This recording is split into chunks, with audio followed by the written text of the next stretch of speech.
Подготовка прошла неплохо. В Махачкале дома готовились для себя. Постарались особо не ходить в хорошую форму, потому что впереди предстоит чемпионат России. Поэтому бой тоже нужен был для нас.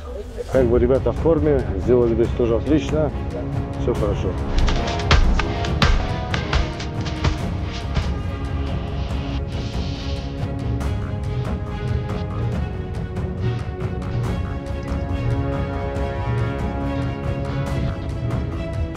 Подготовка проходила у нас в городе Санкт-Петербурге. Мы готовились в своей родной спортшколе «Олимпийские надежды» своими силами, своими спарринг-партнерами, что Павел, что Харитон. Готовились вместе. А по сопернику, да, знаем Магомеда Курбанова, опытный боец. Вот, выпал шанс проявить себя, да, принять участие в отборочном бое за звание чемпиона мира, поэтому мы сразу же согласились. Время все покажет. Мы готовы, мы идем за победой.